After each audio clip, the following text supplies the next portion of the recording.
الحمد لله رب العالمين والصلاة والسلام على أشرف الأنبياء والمرسلين وعلى آله وأصحابه أجمعين۔ دوستو بزرگو، قرآن کریم میں سورہ بقرہ میں اور دیگر صورتوں میں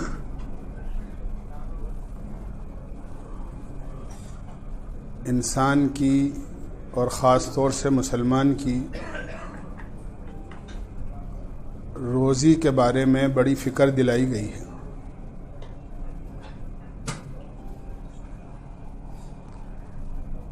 چنانچہ فرمایا ہے، یا ایھا الذین آمنوا کلوا من طیبات ما رزقناکم واشکروا للہ، پاک اور حلال روزی استعمال کرو اور اللہ کا شکر ادا کرو۔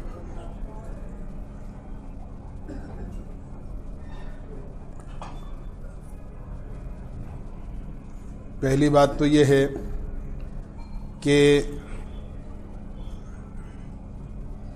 روزی کا مسئلہ اللہ تعالیٰ نے ہمارے اور آپ کے اور کسی بھی انسان کے ہاتھ میں نہیں رکھا ہے۔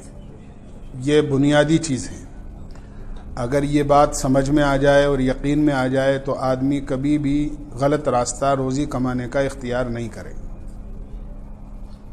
ہر ایک کی روزی اللہ نے اس وقت میں متعین کر دی ہے جب کہ آدمی دنیا میں آیا بھی نہیں تھا۔ چنانچہ حدیث میں آتا ہے، جب بچہ ماں کے پیٹ میں ہوتا ہے اور 4 مہینے گزر جاتے ہیں تو فرشتہ آتا ہے، اس کی روح ڈال دیتا ہے، اس کی عمر لکھ دیتا ہے، اس کی روزی لکھ دیتا ہے، اس کا نیک بخت یا بدبخت ہونا لکھ دیتا ہے۔ یہ سب چیزیں ماں کے پیٹ ہی میں لکھ دی جاتی ہیں، اور جو اللہ تعالیٰ نے روزی اس کی لکھ دی ہے وہ اس کو پہنچ کر رہے گی اور مل کر رہے گی۔ جو مقدر میں لکھ دی ہے وہ پہنچ کر رہے گی، مقدر سے زیادہ اس کو ملے گی نہیں۔ اور اسی طرح اللہ تعالیٰ نے وقت متعین کیا ہے کہ کس وقت ملے گی، نہ وقت سے پہلے ملے گی نہ مقدر سے زیادہ ملے گی۔ یہ اللہ کی طرف سے طے ہے۔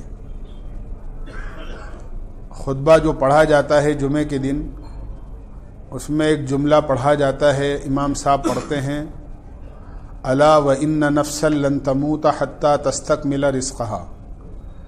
آدمی کو اس وقت تک موت نہیں آ سکتی جب تک کہ وہ اپنی روزی کا ایک ایک دانہ مکمل نہیں کر لے۔ گویا اللہ تعالیٰ نے جو روزی اس کی طے کر دی ہے وہ اس کو یقیناً مل کر رہے گی۔ 7 زمین 7 آسمان اور دنیا کے تمام لوگ بھی مقدر کی روزی اس سے ہٹانا چاہیں تو مقدر کی روزی اس سے نہیں ہٹا سکتے۔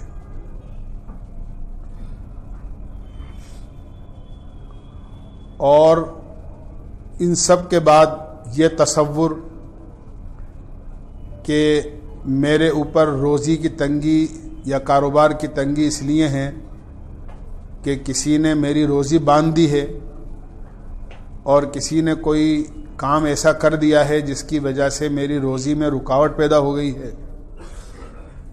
یہ انتہائی غلط تصور ہے اور ایمان سے بہت دوری کی بات ہے۔ گویا اس کا مطلب تو یہ ہوا کہ اللہ تو ہمیں روزی دینا چاہتے ہیں اور اس نے ہماری مقدر کی روزی لکھ دی ہے جو مل کر رہے گی۔ نعوذ باللہ کوئی اللہ سے بڑی طاقت ایسی ہے کہ اللہ تو روزی دینا چاہتا ہے اور اس نے ہماری روزی میں ایسی رکاوٹ پیدا کر دی کہ اللہ باوجود اپنی طاقت کے ہمیں روزی نہیں پہنچا سک رہا ہے۔ گویا یہ تو اللہ کے ساتھ بدگمانی ہے، اور نعوذ باللہ اس کی طاقت کو کمزور سمجھنا ہے اور اللہ کے غیر کی طاقت کو اللہ کی طاقت سے بڑا سمجھنا ہے کہ اللہ تو روزی دینا چاہ رہا ہے لیکن کوئی ایسی رکاوٹ کسی نے پیدا کر دی ہے، کوئی بڑی طاقت ایسی ہے کہ اللہ کے روزی پہنچانے کے باوجود وہ روزی ہم تک نہیں پہنچ پا رہی۔ یہ ایمان کی کمزوری، یقین کا بگاڑ ہے۔ ایسا ہرگز نہیں کرنا چاہیے۔ جو مقدر کی روزی اللہ نے لکھ دی ہے وہ یقیناً مل کر رہے گی۔ قرآن کریم میں اللہ تعالیٰ نے اعلان فرمایا ہے وَمَا مِن دَابَّةٍ فِي الْأَرْضِ إِلَّا عَلَى اللَّهِ رِزْقُهَا، کہ جتنے بھی زمین پر جاندار مخلوق ہے، صرف انسان ہی نہیں، جتنی جاندار مخلوق ہے، تمام کی تمام مخلوق کی روزی اللہ نے اپنے ذمے لی ہے کہ ان کو روزی ہم پہنچائیں گے، اور اللہ اس طرح روزی پہنچا رہا ہے۔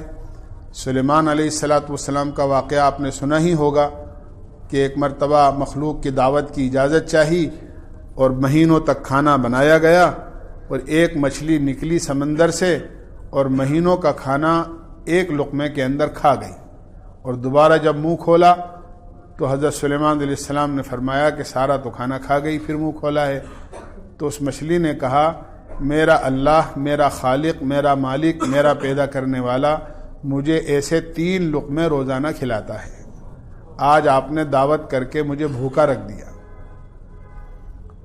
تو اللہ اپنی مخلوق کو کس طرح روزی دے رہا ہے یہ اللہ ہی جانتا ہے، اور اللہ نے روزی اپنے ذمے رکھی ہے، اس میں کسی کو بھی دخل کسی کا نہیں رکھا ہے۔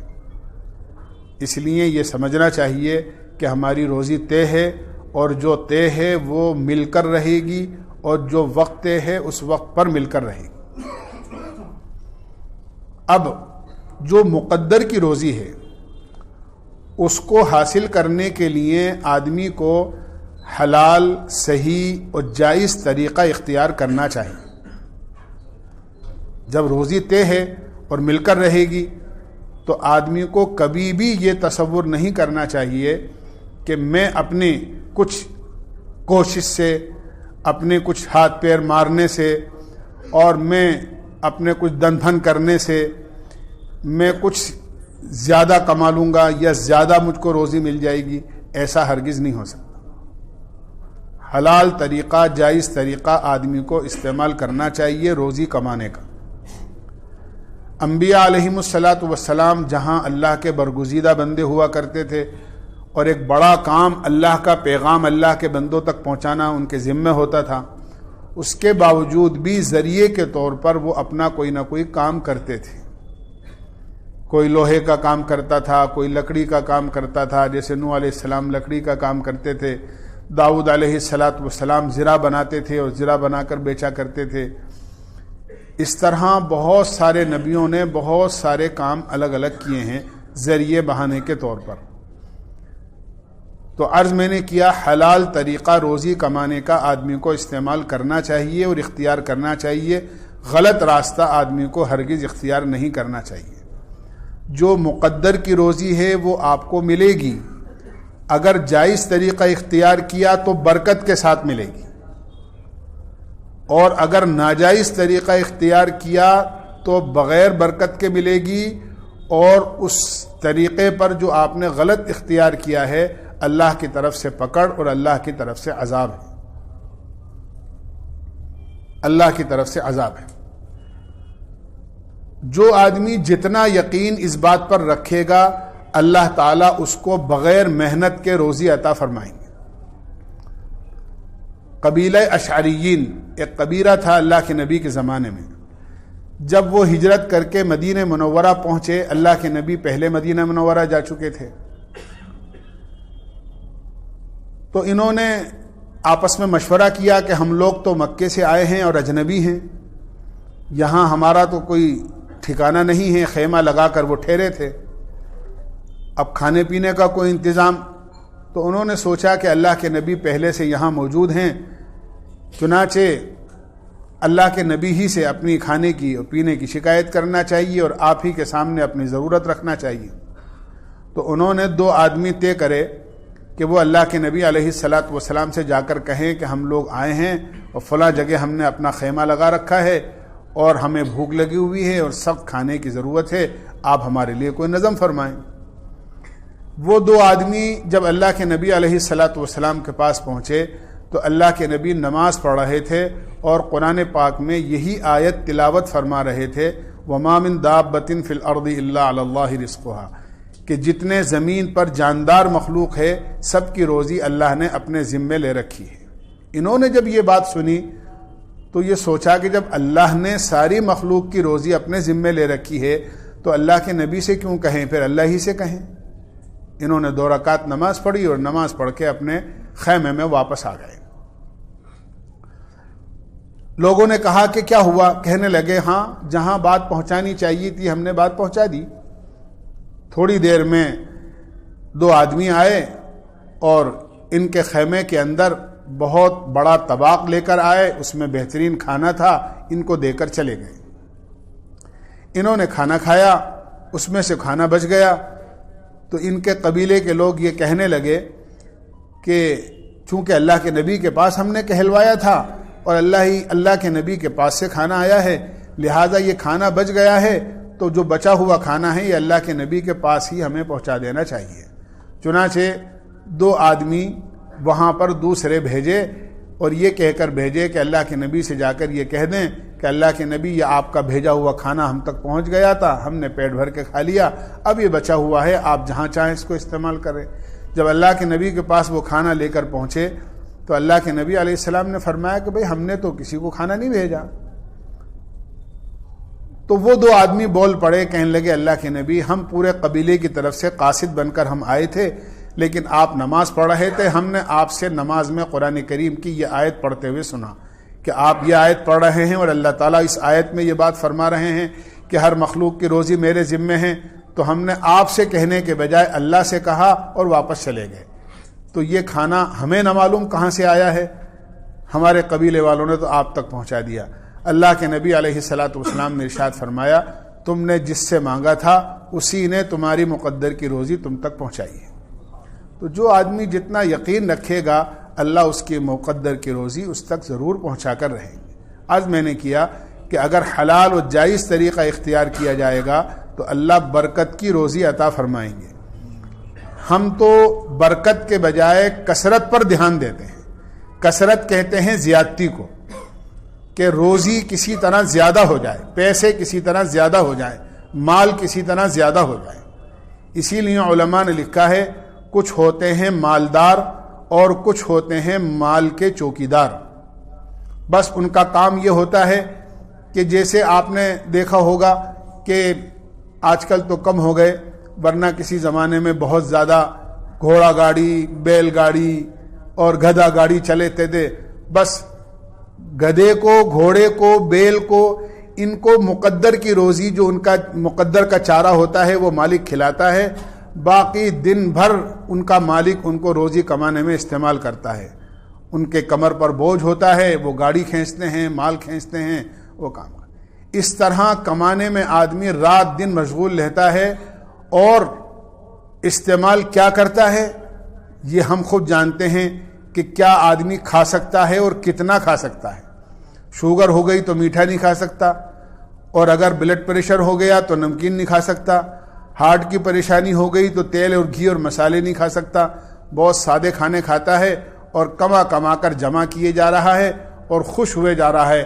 پہلے لاکھ تھے، اب کروڑ ہو گئے، اب 10 کروڑ ہو گئے، اب 20 کروڑ ہو گئے، اور جمع کر کے اور دوسروں کے لیے آدمی چھوڑ کر چلا جاتا ہے۔ اس کو مال کا چوکیدار بولتے ہیں۔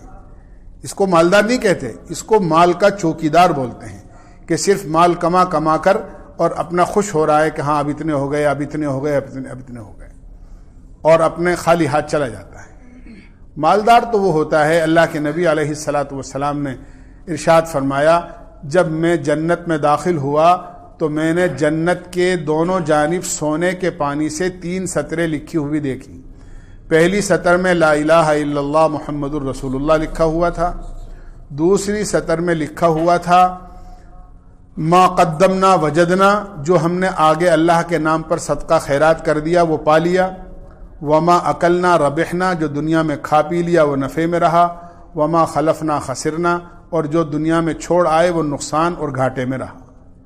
تو یہ تو گھاٹے کی چیز ہے کہ آدمی کما کر دوسروں کے لیے چھوڑ جائے، بلکہ آدمی یا تو اپنی ذات پر خرچ کرے یا اللہ کے نام پر خرچ کرے، تاکہ آدمی اللہ کے ہاں جب جائے تو اس کا بدلہ اس کو مل جائے۔ اصل آدمی مال کا مالک وہ ہے جو آخرت میں اس کو مل جائے، یا پھر دوسرا درجہ یہ ہے کہ دنیا میں کھا پی لیا تو ٹھیک ہے، جو پیچھے چھوڑ گیا وہ تو سوائے نقصان کے اور کچھ نہیں۔ اس لیے میرے بھائیوں، دوستو، بزرگوں، آدمی کو یقیناً کوشش کرنا چاہیے۔ مال کمانے میں کوشش کرنے سے کوئی منع نہیں کیا گیا ہے، اسباب اختیار کرنے سے منع نہیں کیا گیا ہے، بلکہ حلال روزی اور حلال طریقہ استعمال کرنا چاہیے اور حلال روزی کمانے کی فکر کرنی چاہیے۔ یہ اصل چیز ہے۔ حلال روزی میں برکت ہوگی، اگرچہ وہ کم ہو، تھوڑی کم معلوم ہوگی ہمیں، لیکن اللہ نے اس میں برکت رکھی۔ علماء نے لکھا ہے برکت اور کثرت میں اتنا بڑا فرق ہے۔ ایک آدمی تھا، بلکہ چند بچے تھے، ان کے ماں باپ تھے، ماں باپ بوڑھے ہو گئے، تو ایک دیندار تھا، ایک دیندار نہیں تھا۔ دونوں بھائیوں نے آپس میں طے کیا کہ بھئی کیا کرنا چاہیے۔ تو ایک بھائی نے، چھوٹے نے، یہ کہا کہ بھئی ایسا کرو، مجھے تو ماں باپ کی خدمت کرنے دو، میں تو ماں باپ کی خدمت کرنا چاہتا ہوں، کہ مال کہا کہ تم لے لو۔ تو بڑے بھائی خوش ہو گیا کہ بھئی ٹھیک ہے، چھوٹے بھائی نے مجھے سارا مال دے دیا، اور چھوٹا بھائی جو ہے وہ ماں باپ کی خدمت میں لگ گیا۔ بڑے بھائی نے مال لے لیا اور چھوٹے بھائی نے ماں باپ کی خدمت کو پسند کر لیا۔ ماں باپ میں سے انتقال ہو گیا، چھوٹے بھائی کے پاس کچھ نہیں تھا، فقر و فاقے کی زندگی بسر کرنے لگے۔ اچانک خواب دیکھا کہ فلاں جگہ 100 اشرفیاں رکھی ہوئی ہیں۔ تو یہ دیندار تھا، اس نے اس آدمی سے جو یہ بتانے والا تھا کہ فلاں جگہ 100 اشرفیاں ہیں، تم لے لو جا کر، کہ اس میں برکت ہے، تو اس سے کہا گیا کہ نہیں، برکت تو نہیں ہے۔ بیوی سے مشورہ کیا، بیوی دیندار تھی، کہنے لگے نہیں، جب برکت نہیں ہے تو ہمیں نہیں لینا ہے اس کو۔ پھر خواب دکھا کہ فلاں جگہ 50 اشرفیاں رکھی ہیں، آپ لے لو جا کر۔ اس نے پھر پوچھا کیا اس میں برکت ہے، تو منع کر دیا گیا، نہیں اس میں برکت نہیں ہے۔ بیوی نے بھی کہا کہ نہیں، ہمیں لے کر نہیں آنا ہے، جب برکت نہیں ہے تو کیا کریں گے لے کر۔ حتیٰ کہ پھر اس کو خواب میں نظر آیا کہ فلاں جگہ 1 اشرفی ہے۔ اس نے پھر پوچھا اس میں برکت ہے، تو کہا ہاں برکت ہے۔ دونوں نے مشورہ کیا کہ ہاں اگر برکت ہے تو لے لینا چاہیے۔ گئے، اشرفی مل گئی۔ اب برسوں کے بعد، مہینوں کے بعد میں 1 اشرفی ملی تھی۔ سوچا کہ چلو ایسا کریں، کوئی اچھا گھر میں کھانا بنا کر کھائیں۔ بازار گئے تو برابر میں مچھلی مارکیٹ تھی، سوچا کہ مچھلی خرید لیں۔ ایک مچھلی خرید کر لے کر آئے۔ بیوی سے کہا کہ آج مچھلی بنائیں گے، بہت دن میں اللہ نے روزی دی ہے۔ چنانچہ بیوی نے مچھلی کو صاف کیا اور صاف کر کے اس کو کاٹا، اور کاٹا تو کاٹنے کے بعد اس میں 2 موتی نکلے۔ یہ ایک موتی لے کر بازار میں گیا، اور جانے کے بعد میں یہ کہا جوہری بازار میں کہ بھئی کوئی ہے اس کا خریدار؟ تو جو بھی دیکھتا اس کو دیکھ کے کھڑا ہو جاتا کہ اتنا قیمتی موتی یہ آدمی کہاں سے لے آیا۔ سارے جوہریوں نے مل کر اس سے کہا کہ بھائی یہ تو بتاؤ، یہ لے کے کہاں سے آئے ہو؟ یہ تو اتنا قیمتی موتی ہے کہ ہم سب مل کر بھی اگر اس کی قیمت دینا چاہیں تو نہیں دے سکتے، بادشاہ ہی اپنے خزانے سے اس کی قیمت دے سکتا ہے۔ چنانچہ وہ بادشاہ کے پاس پہنچا دیا گیا اس کو۔ بادشاہ نے اس موتی کو دیکھا تو بہت خوبصورت تھا۔ وزیروں نے کہا کہ حضرت یہ آپ کے تاج میں اگر جڑ دیا جائے تو بہت خوبصورت اور چمکدار ہوگا، آپ اس کو خرید لیں۔ چنانچہ بادشاہ نے اس کو خریدا، اور خریدنے اس قیمت پر خریدا کہ 90 خچر، پہلے زمانے میں گونے ہوا کرتے تھے جانور پر، جو ہے بوریاں لاد کر اس میں لایا کرتے تھے، کہ 90 خچر سونے سے بھر کر اس کے گھر پہنچائے گئے۔ 90 خچر سونے سے بھر کر اس کے گھر پہنچائے گئے۔ اس کے بعد وزیروں نے کہا کہ جناب بادشاہ سلامت، یہ موتی کبھی بھی اکیلا نہیں ہوتا ہے، یہ اچھا نہیں لگ رہا، یہ پورا جوڑے کے ساتھ ہوتا ہے، آپ اس سے معلوم کریں کہ دوسرا کہاں ہے، ضرور دوسرا اس کے پاس ہوگا۔ چنانچہ اس سے معلوم کیا گیا، اس نے کہا کہ ہاں ہے میرے پاس، لیکن میں ابھی اس کو نہیں دوں گا، اللہ نے میری روزی کا انتظام کر دیا ہے۔ یہ وہ برکت کی روزی ہے جو 1 اشرفی کے بدلے میں اللہ نے اس کو عطا فرمایا۔ ہم تو کثرت کے پیچھے پڑ جاتے ہیں کہ زیادہ ملنا چاہیے، چاہے کیسے بھی ملے، اس لیے حلال طریقہ اختیار کرو۔ قرآن کریم میں اللہ تعالیٰ نے حلال کمانے اور حلال روزی کا حکم دیا ہے، حرام سے منع کیا ہے۔ چنانچہ پورا رکوع سورہ بقرہ میں سود کی مذمت میں نازل فرمایا ہے کہ سودی کاروبار یہ بہت بڑے گناہ کی بات ہے، بلکہ یوں فرمایا فَأَذَنُوا بِحَرْبٍ مِّنَ اللَّهِ وَرَسُولِهِ، جو لوگ سودی کاروبار کرتے ہیں، بیاض کا کاروبار کرتے ہیں، بیاض لیتے اور دیتے ہیں، ان سے اللہ تعالیٰ کا اعلان جنگ ہے۔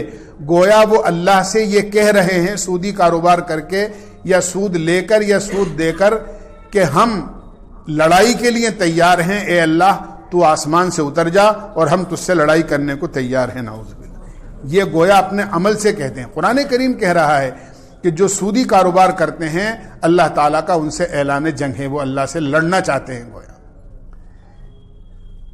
سودی کاروبار اتنے بڑے گناہ کی بات ہے کہ اللہ کے نبی علیہ الصلوۃ والسلام فرماتے ہیں معراج کی رات میں جب میں آسمانوں پر گیا اور مجھے جہنم کے عذابات دکھائے گئے تو میں نے ایک قوم کو دیکھا جن کے پیٹ رہائشی مکان کی طرح بڑے بڑے ہیں، رہائشی مکان کی طرح بڑے بڑے ہیں، اور آئینے کی طرح بالکل صاف اندر کا سب کچھ نظر آ رہا ہے باہر سے۔